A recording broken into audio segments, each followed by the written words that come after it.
Hello everyone, hello everyone, hello everyone. Today we'll be looking at the Gbpjpy, right? So Gbpjpy has been in a bit of a downtrend, which resulted in the formation of a double bottom, right? So once you have a double bottom, you know that a double bottom represents a point of reversal. So basically it's a reversal chart pattern, right? So if it's a reversal chart pattern, we can expect the GBP to continuously push to the upside and regaining its strength. So whenever you are analyzing, there's certain things that come into play, right?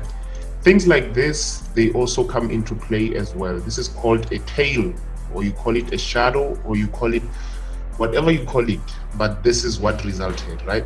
So whenever you see something like this, always know that the market has a potential of filling that tail. So in most cases, tails get filled. So you can go back and back test it. You will realize that the market always finds a way to fill the tail, right? These are the tails that got filled as well. So even if you go here, you can see that the market filled it. This push to the downside resulted in the market filling the tail, right? So once you understand that this is something that occurs repetitively, if I may put it that way, like it occurs more frequently in the market, that the market always finds a way to fill the tail. What can you expect from this pair, right? So basically what you can expect is that you can expect the market to decline in value, trying to fill the tail, right? So automatically you're looking at it as like, okay, I need to see the market filling this tail before having a push to the upside, right? So again, at this particular area, what occurred is that the market retested the monthly supply, monthly demand zone, right?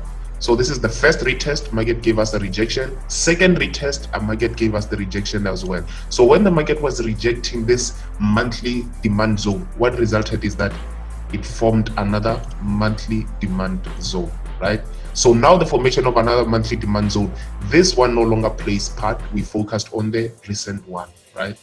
So if we focused on the recent one, we actually saw the market spiking into that area, resulting in the formation of this long tail or a shadow or a wick, right? So now let's move to a lower time frame. We're going to go to a weekly time frame.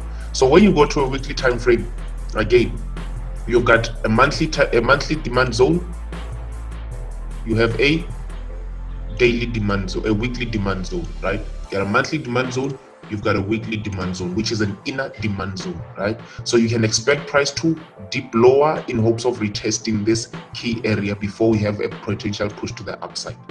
So right now, if you were looking at this and say like, oh, okay, I need to consider taking long positions, I need to consider buying this thing, the question is why? Right? You can't be buying at a higher price. Like right now, like if you go into a store, like right now, for example, let's say maybe you blew your account, right? Then you're trying to deposit, right? So initially when you deposited the money, you deposited with 13 rand, right? Per dollar, 13 rand on a dollar, right? So right now when you're looking at it, you say like, okay, I want to deposit, but now the rent is at $19. The rent is at 19 rand per dollar, right? 19 rand per dollar. So basically what you would wait for, thinking logically, what you will wait for is that you will wait for the dollar, the rent against the dollar to decline in value, therefore strengthening.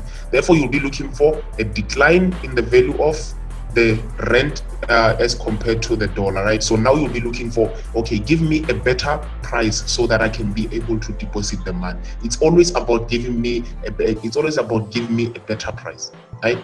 So would you prefer depositing here when the price is at 19 rand, or would you prefer depositing here when the price is at 13 rand? Right. So I would prefer to deposit when the price is low. It's at 13 rand. I can't afford to deposit here when the price is way too expensive. So always think about it that way. Like be logical when you're thinking about like taking positions. Like always think of like, okay, is this expensive or not? If this is expensive, wait for the market to give you a better price. So whenever you're looking at the chart, always view it as give me a better price so that I can end. This is not an ideal price for you to take long positions. I would rather wait for price to retrace, give me a lower price so that I can enter my buy position. Basically, buy low, sell high. That's as simple as that, right? So now let's move to a daily time frame. So now when you move to a daily time frame, Again, you had a weekly demand zone, but now you have what? A daily demand zone, right? You have a daily demand zone. With the option is always the same. Give me a better price so that I can enter my long positions. Before I get that better price, I will not enter long positions. Think logically. Think logically. Don't just be executing trades. You don't just execute. You have to think, right? Think if this is a better price. Like there's a position where even if you get spiked, you can accept that that is a spike. But here, when you buy and you get taken out, you'll be like, oh man, I should have waited for price to dip low. So now when price dips to this level, right, and then you get spiked, you say, oh, okay, this demand zone didn't hold, right? Because this demand zone formed due to a period of indecision, right? So this demand zone didn't hold. Okay, so now I still have demand zone number one, the first one that got created. As long as it's still within the specified period that, how can I put it, that justify its strength. That's how I can put it, right? So if you get to this position, place long positions, and then you get spiked out and price pushes back to the downside, you will be saying that maybe the reason why price pushed lower is because the demand zone didn't hold and there was more liquidity resting at this initial demand zone. That's how you should be thinking about it. Logical thinking, basically, when you make execution. It's not about the money when you're looking at to place the trade. It's more focused on how much risk am I exposing my account. So when you're at this level here, you're basically exposing your account to this risk, right? But when you are at this level, your risk is minimized. It's all about minimizing risk. The return, obviously, the returns are a bit far away from your entry price as compared to the stop loss, because the stop loss has to be minimized. You must be in a position where you minimize your losses, right? Okay, so now let's move to a 4-hour time frame. So when you move to a 4-hour time frame, remember that you're saying that give me a better price so that I can enter. This is one thing that you should be looking at whenever you're looking at the market. Always think this way. Give me a better price so that I can enter. I won't enter until you give me a better price, right? Give me a better price so that I can enter, right? So that's how you should be looking at it. And then the other thing that you should be looking at it is that when the market is pushing to the upside, when the price of a certain pair is increasing in value, or it's declining in value, and the trend is visible, who is seeing it aside from you? Who is seeing it, right? Because you need to understand the two sides. You need to understand the retail side, you need to understand the institutional side, right? The investment side, right?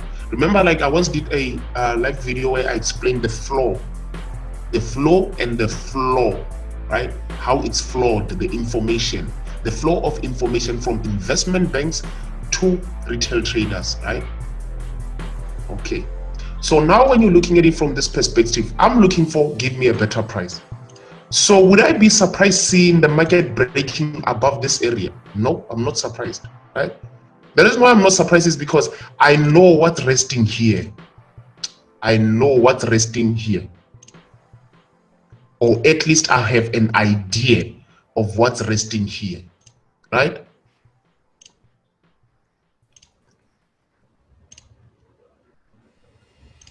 Right? So I know what's resting at around this area, right?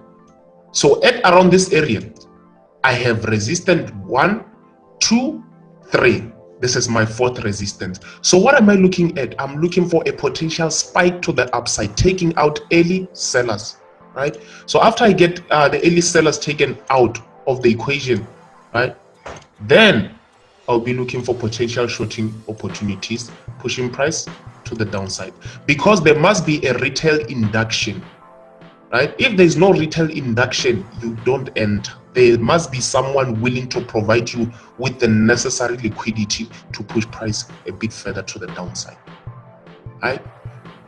Let's go on a 1-hour time frame. 1-hour time frame, right?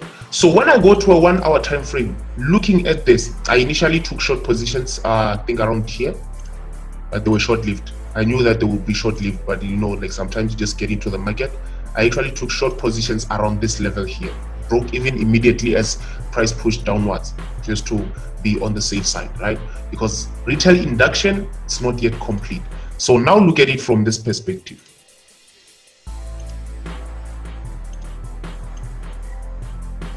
Right?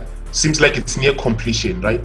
So we had an impulse correction. Now we are in the last phase of our impulsive phase. So for me, I'll be looking for a potential push to the upside, right? That push to the upside, its main objective is to induce retail traders into thinking that this is a long position. So now what will occur is this. We had a breakout.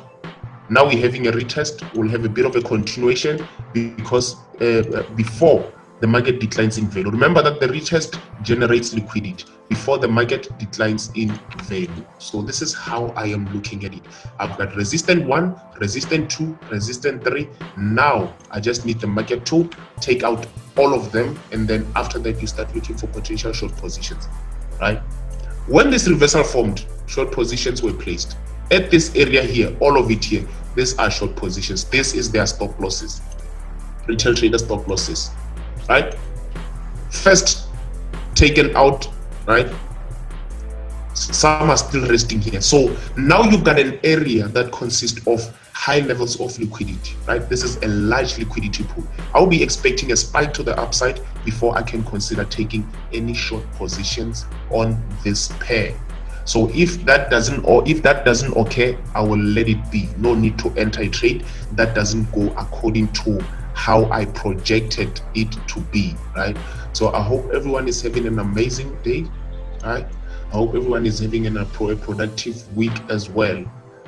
So thank you guys.